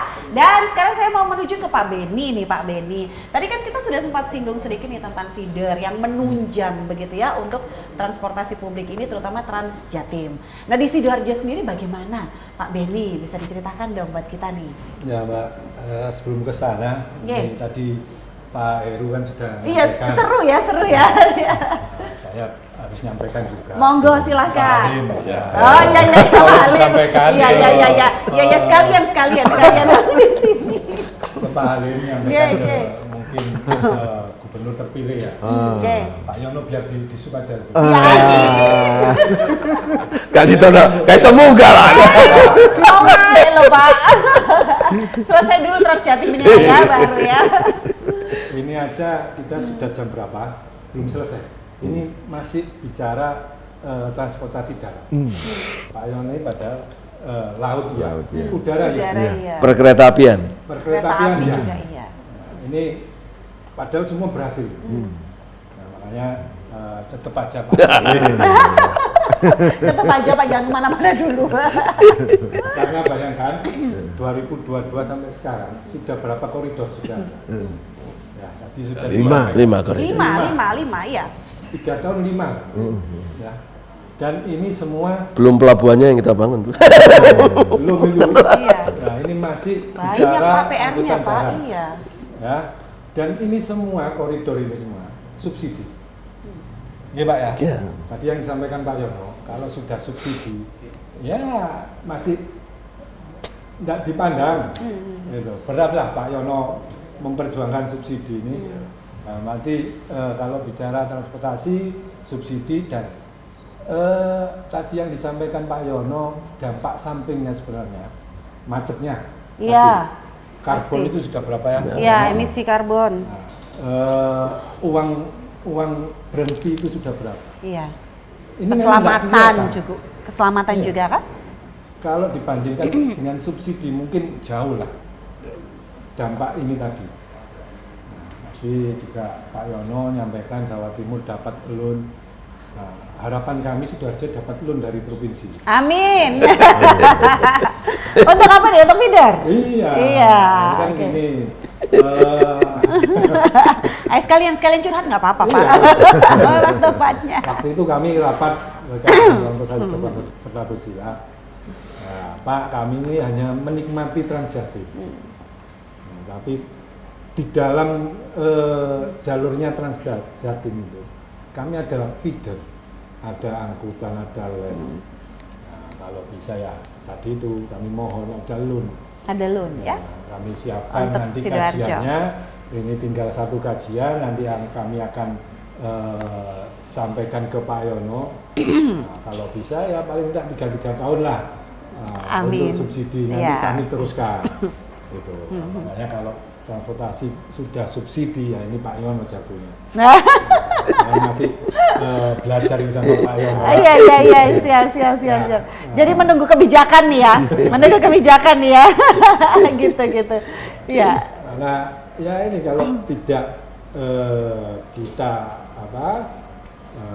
berjuang untuk transportasi, ya memang harus tetap subsidi pertama. Nah, tadi ada luxury, ini kan dari pengembangan itu. Nah, mungkin nanti lama-lama ya bisa dilepas ya Pak. Jadi ya harapan kami ya itu tadi kami masih Sidoarjo masih kurang 3 koridor yang belum. Oke. Ya Mojokerto, Mojokerto, terus Sidoarjo, Porong, Surabaya, Porong. Pasuruan, Porong, tadi lewat tengah juga. Surabaya, Iya. Sidoarjo. Ini yang lebih besar lagi, Pak Yono mungkin kadonya nanti bisa naik sekda Amin. Sidoarjo, Surabaya lewat bawah. Nah itu. Nah, itu. Itu Sidoarjo, kadonya Surabaya. nanti Pak Yono naik sekda. Oke, Sidoarjo, Surabaya lewat bawah. Oke. Gimana Pak Nyono? Langsung aja nih. Ya. Jadi yang disampaikan Pak Kadis, Pak Beni, Pak Kadis Sidoarjo, Pak Kadis Sub, itu tergantung daripada nanti equity kita, kemampuan fiskal kita Jawa Timur. Saya yakin Pak Ketua Komisi D supportnya luar biasa Iya. terhadap Transjatim.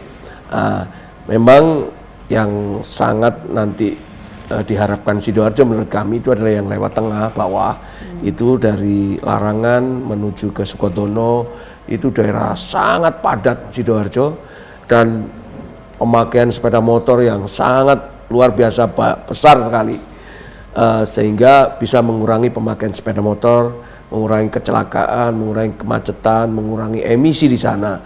Itu nanti lewat Sukodono, kemudian ke Puspa Agro sampai dengan Sepanjang, kemudian kaki Surabaya kita balik lagi ke lewat Kletek, kemudian balik lagi ke terminal Larangan.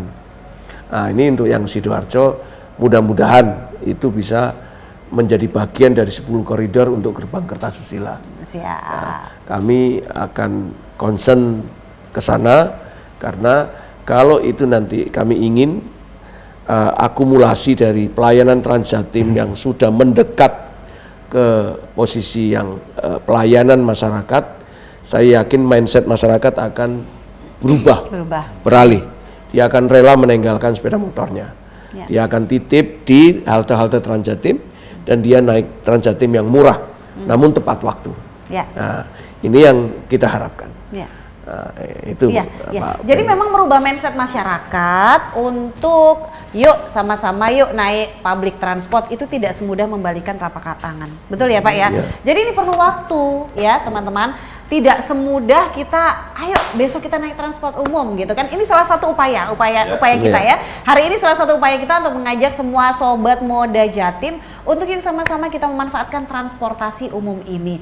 Pelan-pelan kita tinggalkan kendaraan ya, kita tinggalkan kendaraan pribadi kita di rumah masing-masing atau mungkin di park and ride seperti yang park Pak and Nyono ride, bilang betul. tadi. Mengurangi biaya. Ya, Kan betul Iya. kan, mengurangi angka kecelakaan, lebih ekonomis tentu saja, begitu Pak Halim. jadi kebanyakan ngomong saya lupa namanya Pak Halim. Nah Pak Halim, kalau Pak Halim sendiri bagaimana tadi keluhan yang disampaikan, bukan keluhan ya, lebih tepatnya curhat yang disampaikan Pak Benny, ada tanggapan nggak Pak? Ya, tentu kembali ke diskusi awal tadi. Iya. Tadi bahwa memang kami memiliki tugas dan fungsi itu adalah salah satunya membudgeting. Ya, Artinya menghitung betul kekuatan fiskal kita untuk kita alokasikan kemana saja. Siap. Memang pihak eksekutif yang mengeksekusi, menjalankan itu, tapi merumuskan dalam RKPD, kemudian KUAPPS itu bersama kami. Nah, oleh karenanya kami betul-betul menghitung bahwa benar sebetulnya persoalan transportasi publik itu menjadi kehadirannya menjadi tanggung jawab pemerintah. Ya. Sebagaimana yang tadi juga sudah diurai bersama bahwa memang kembali kebutuhan-kebutuhan yang memang harus dipenuhi oleh pemerintah untuk transportasi publik kepada masyarakat ini, kita harus lakukan kajian pertama tentu, kemudian kita harus merealisasikan tentunya. Artinya bahwa ketika kemudian penggiringan dalam tanda petik ini atau bahasa ekstrimnya pemaksaan dalam tanda petik ini harus dilakukan. Pemaksaan masyarakat yang positif, tapi iya, setuju. ini harus dilakukan oleh pemerintah. Nah, oleh karenanya ketika ingin bahwa tujuan besarnya adalah bagaimana kemudian keselamatan masyarakat yang menjadi tujuan. Nah, keselamatan ini berbanding dengan kesejahteraan, jangan salah. Jangan kemudian kita berpikir bahwa ketika keselamatan itu tercapai, terus kemudian hal yang lain tidak. Padahal ini berbanding dengan kesejahteraan. Nah, oleh karenanya uraian tadi sudah banyak variabel yang juga disampaikan. Kalau saya harus menyampaikan di sini lagi, ini pasti tidak selesai. 3 jam, 4 jam nggak akan selesai. Tapi paling tidak kita harus sadari bahwa keselamatan manusia karena dukungan dari semua sektor itu akhirnya berbanding dengan kesejahteraan. Kesejahteraan itu menjadi ujung dari dari tujuan kita hidup kan begitu. Maka oleh karenanya kembali ke persoalan bahwa harapan yang diinginkan oleh teman-teman kabupaten baik Sidoarjo maupun di Lamongan, gitu ya. Saya pikir ini menjadi tanggung jawab. Kita hitung betul, kita kaji betul. Kalau kemudian memang kekuatan ini bisa, karena ini sudah dilakukan. Jadi tidak ada yang kemudian tidak bisa, Mbak Rina. Maka saya kira kita harus bisa menghitung betul. Kalau kemudian ini bisa kita realisasikan dan koridor semua bisa terlaksana di seluruh Jawa Timur, maka ini menjawab dari ekspektasi masyarakat Jawa Timur. Oke, siap. Bagaimana Pak Benny? Kami tunggu. Jawabannya simpel, kami tunggu gitu ya. Kami tunggu realisasi Memang, dan berharap ya. Memang Mbak Rina, jadi ini kan kalau tidak kepala dinasnya memiliki keberanian dalam melakukan terobosan ini nggak akan jalan. Betul. Nggak akan jalan. Iya. Ini intervalnya 2 tahun, 2022, 2024. 24. Ya kan, 2 tahun sudah 5 koridor. Jadi dengan segala konsekuensi yang harus dihadapi, Pak Kadis, Pak Nyono ini berani untuk melakukan terobosan ini. Iya. Nah, jawaban ini ketika kami misalnya kunjungan melihat secara langsung di terminal-terminal yang dilalui oleh Transjatim itu antusiasme masyarakat menggunakan luar biasa. Dan di terminal-terminal yang dilalui Transjatim ini hidup semua, Mbak. Di sana itu mulai pertumbuhan ekonominya mulai, misalnya warung-warung itu sudah mulai Ramai. Rame, iya, betul. iya. Ya ini kan multiplier effect ya sebagaimana kita sampaikan. gitu kan. Iya, setuju. Ini aspek atau dampak perekonomian ini yang Multiplier. iya, multiplier efeknya ini ke perekonomian ini yang sungguh luar biasa ya, tidak bisa dipungkiri gitu kan. Iya kan, tadinya beberapa terminal mungkin yang bisa dikatakan mati suri. Sekarang Hampir ramai. semua kalau sebelum ada ini ya. Iya, saya nggak berani bilang gitu Pak. Hampir semua nggak berani. Ada beberapa gitu ya. Karena memang masyarakat sudah mulai meninggalkan itu sedikit demi sedikit ya. Kita tidak bisa wait and see. Ada sebabnya sebenarnya. Kenapa masyarakat meninggalkan itu? Ada ketidakkonsistenan, ketidakkonsistenan waktu, ketidakkonsistenan pelayanan, ketidakkonsistenan terhadap kesiapan daripada sarana tersebut. Jadi membiarkan sarana itu mogok-mogok, membiarkan istilah orang Jawa tayengen gitu. Iya, tayangan masih jalan-jalan. Bisa ditanus. Nggak like jalan aja bodoh amat gitu kan. Ya, Berakibat terhadap keselamatan. keselamatan betul Pak. Iya. Itu yang menyebabkan. Semakin seru, semakin menarik. Nanti kita kembali lagi ya, jangan kemana-mana.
Oke,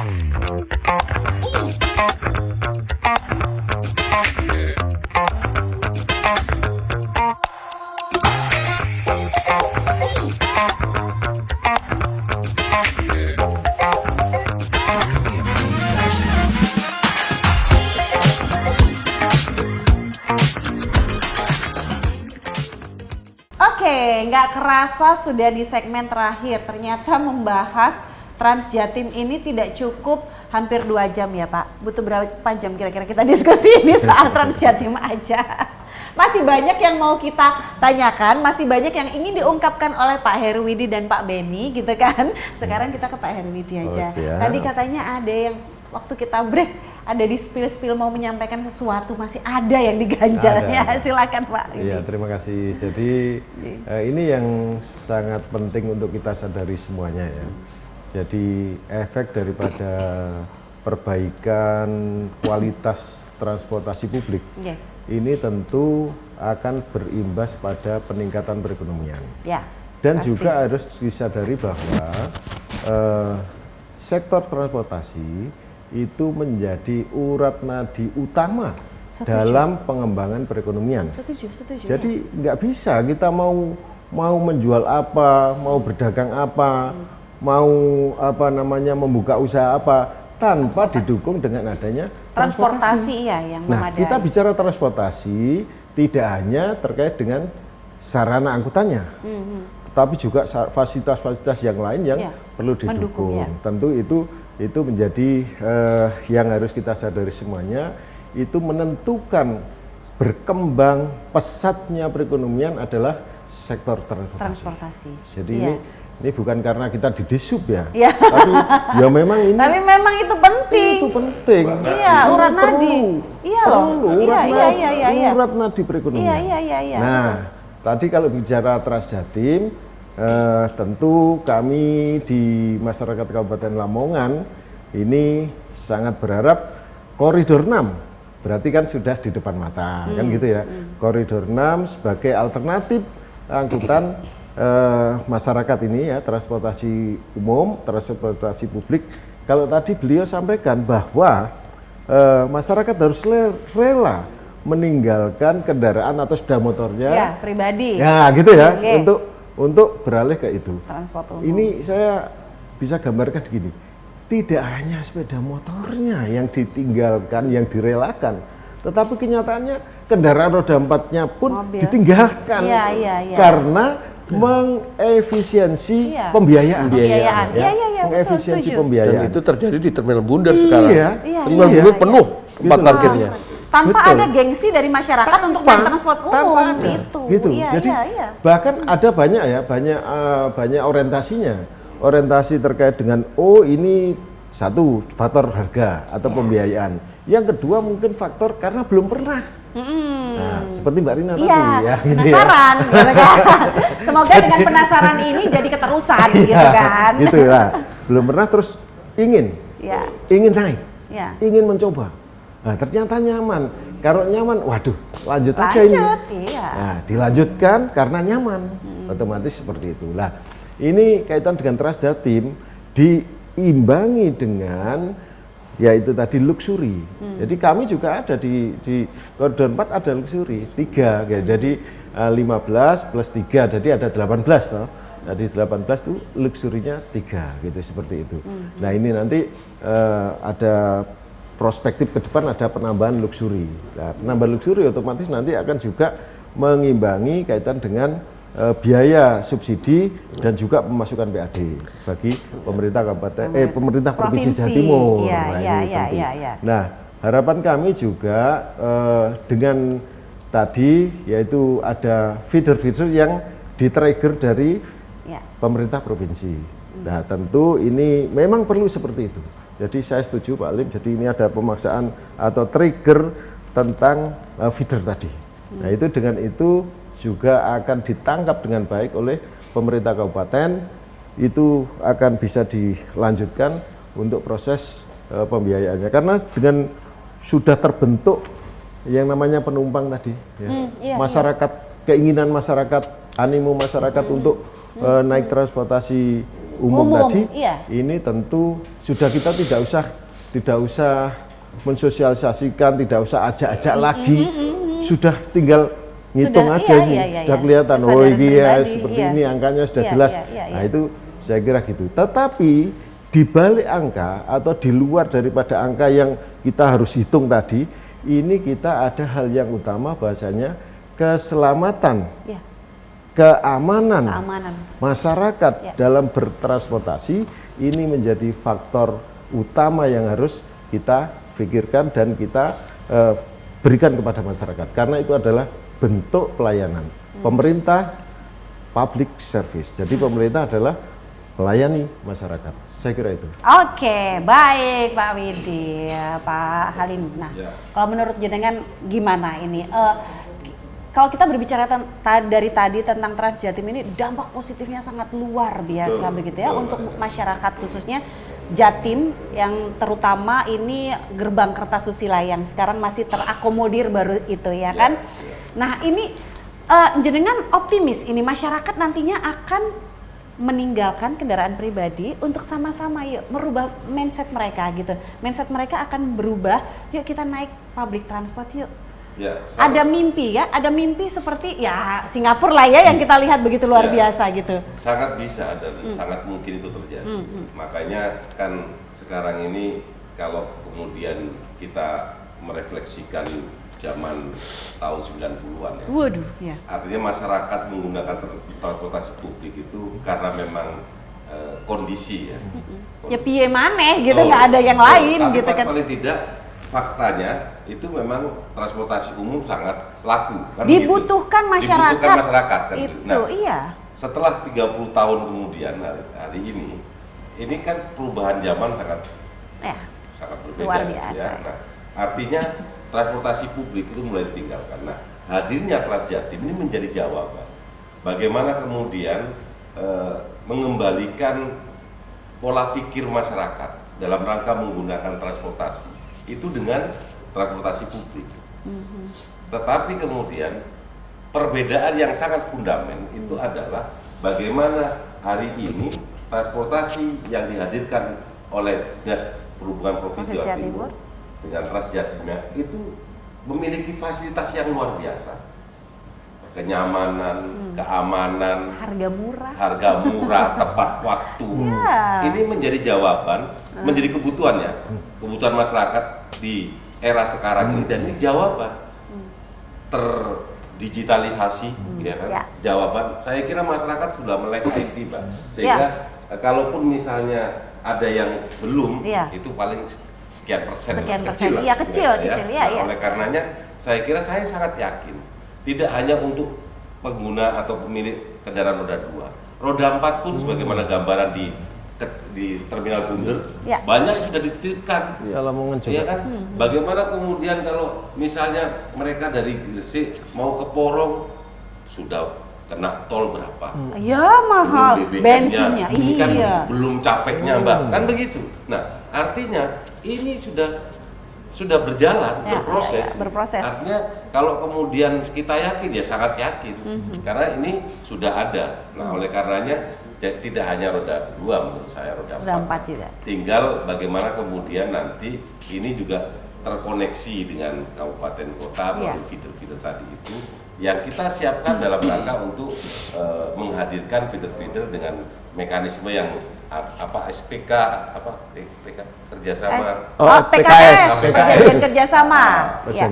Perjanjian kerjasama itu kan G2G namanya. Ya, artinya bisa dilakukan. Nah, sehingga betul-betul kehadiran transportasi publik ini memang akan ditunggu oleh masyarakat. Baik. Begitu. Iya. Kita tunggu bersama tentu saja ya, akan lebih banyak lagi nantinya. Jadi yakinlah kalau kemudian tidak hanya roda 2, roda 4 pun. Iya. Ditinggalkan. Apalagi kalau kemudian kita harus capek-capek buang uang kan begitu. Iya, capek, buang banyak duit gitu kan. Pak Nyono, ke depannya ini jangka pendek aja nih. Ini berapa koridor lagi nih ya?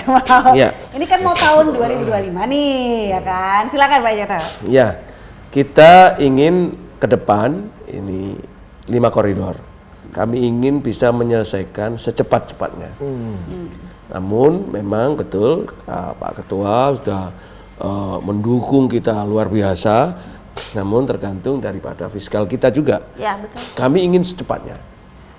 Kami ingin kalau memang dalam waktu dekat bisa 2 koridor 2025 itu akan lebih baik, bisa 2 koridor. Nanti 2026 bisa 3 koridor langsung. Amin. Artinya 2026 kita selesai dengan Transjatim di Gerbang Kertasusila. Nah, ini yang kita harapkan.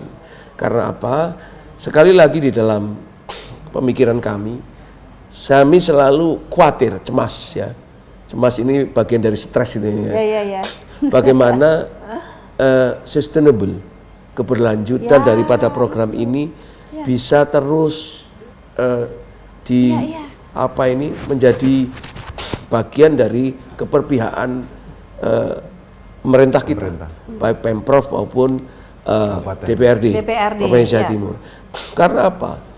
Karena keberlanjutan dari program ini yang luar biasa manfaatnya, bisa mengurangi pengeluaran kos transport warga kota aglomerasi Gerbang Kertasusila ini hampir 20%. Itu bisa masyarakat aglomerasi Gerbang Kertasusila ini bisa saving sampai 20% terkait pengeluaran ongkos transport sehari-hari. Ya, itu. Belum lagi pertumbuhan ekonomi yang diakibatkan oleh operasional Transjatim ini. Ini mohon agar secara real dipertimbangkan dalam rangka untuk apa? Menjaga sustainable operasional, sustainable program. Karena begitu keuntungan yang luar biasa yang disebabkan oleh operasional Transjatim. Yang ketiga, kami juga ingin agar subsidi ini tidak terlalu membengkak. Equity-nya tidak terlalu membengkak biaya operasionalnya, makanya nanti akan terus kita lakukan dengan pelayanan luxury Transjatim. Siap. Nah, efektif, kami ingin subsidi ini flat dalam suatu nilai tertentu dengan 10 koridor, artinya 5 koridor tambahan, namun luxury akan kita terus kita keluarkan dalam rangka memberikan pelayanan yang masyarakat yang menengah ke atas, yang tidak istilah tanda petik memadati angkutan yang subsidi, ya kan? Nah, sehingga mereka ada slot, ada layanan masyarakat dari Pemprov Jatim bagi menengah ke atas. Yang penting mereka tepat waktu, mereka mau kok bayar dengan sedikit mahal, itulah. Masyarakat yang menengah ke bawah bisa masih menunggu Transjatim yang bersubsidi. Iya, yang bersubsidi. Itu harapan kami. Iya. Jadi masyarakat lebih banyak pilihan untuk transportasi publik ini. Oke, sekarang ke Pak Beni. Nah, kalau Pak Beni, bagaimana Pak Beni? Ini kedepannya seperti apa yang diinginkan gitu, yang diimpikan untuk wilayah Sidoarjo ini? Ya, tadi yang disampaikan Pak Halim, optimis lah. Optimis ya? Ya, kita ke depan itu pakai moda transportasi umum. Tadi yang untuk berkelanjutan, nggak mungkinlah Pak Halim ini bisa menyetujui anggaran kalau Pak Yono meyakinkan Transjatim itu nyaman, transparan, tepat waktu, hemat, murah. Iya, kurang apa lagi? Iya kan? Iya, betul. Harapannya kalau kami khususnya Sidoarjo itu tadi, karena banyak warga Sidoarjo yang beraktivitas ke Surabaya, keluar Sidoarjo, Surabaya, Gresik gitu ya Pak. Betul. Dan kami juga wilayahnya kalau dari barat utara ini sudah ada Transjatim. Nah, harapannya nanti barat tengah, barat selatan, ada timur juga. Nah, ini bisa mudah untuk ke Surabaya, kemanapun sudah. Itu tadi satu contoh. Nanti kalau memang kajian kami sudah jadi, ada feeder yang dapat loan dari negara provinsi. Dari provinsi ya, provinsi dapatnya dari negara tuan. Gimana? Satu feeder Ini nanti kita rencanakan Krian Emputan Tular. Krian, oh emputan tular, siap.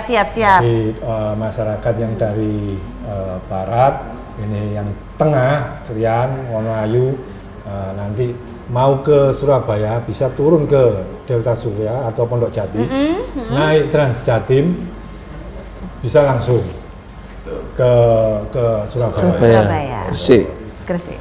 Oke. Dan juga mungkin, kebetulan di sana ada emputan tular, biar masyarakat yang di wilayah barat itu kalau kepingin ke emputan tular nyaman juga. Nyaman juga, bisa sampai dengan selamat, sehat, hemat, ya kan? Pak Nyono tadi di 2025 2 koridor. Iya. Ini keinginan kami ya. Iya, keinginannya gitu. Di 2026 3 koridor. Iya. Semoga saja segera terwujud ya, Iya, Pak ya. iya. Setelah itu, tapi belum pensiun kan? Belum kan? Ya, belum kan? Ini pertanyaan yang jeli. Kemana saya 3 tahun ke depan Lah, ya kan? itu dia. Kami akan, ini yang belum saya kan, harapan kami memang ditanyakan. Iya, makanya. Kami akan mengembangkan Malang Raya. Malang Raya. Oke. Kami akan mengembangkan Madiun Raya. Kami akan mengembangkan Jember Raya. Ya. Oke. SBP 5 SBP Pak. Namun nanti kalau dapilnya Pak Halim minta ya kita oke aja. Untuk ya, ada Pamekasan Raya. Saya tahu maksudnya Pak Halim kok nggak pakai Pamekasan nggak gitu. Madura ini ya. Ya, namun secara SBP Iya. perkembangan kota-kota orde setelah gerbang Kartosusila itu kita meyakini bahwa Malang Raya itu adalah satu level setelah gerbang Kartosusila. Surabaya Metropolitan Area, Malang Raya, kemudian Madiun Raya, kemudian baru Jember Raya, Pamekasan Raya, dan Bojonegoro Raya. Oke. Kita akan sentuh lah nanti. Kediri Raya. Ada tambahan lagi, karena di situ ada Bandara Doho yang memfasilitasi atau memberikan penguatan, mengurangi disparitas wilayah pembangunan antara antara utara dan selatan Jawa Timur, 14 kabupaten kota. Ini juga harus kita bangkitkan ekonominya karena keberadaan daripada Bandara Doho internasional, Bandara Internasional Doho. Yes, setuju. Aduh. Senang sekali, seru sekali ya hari ini kita bisa ngobrol sama Pak Benny, Pak Nyono, Pak Halim dan juga Pak Heruwidi. Aduh, terima kasih banyak sudah hadir. Ada yang penting, Mbak. Apa tuh? Ada satu lagi yang mau disampaikan. Trans Jatim, transportasinya masyarakat Jawa Timur. Bareng-bareng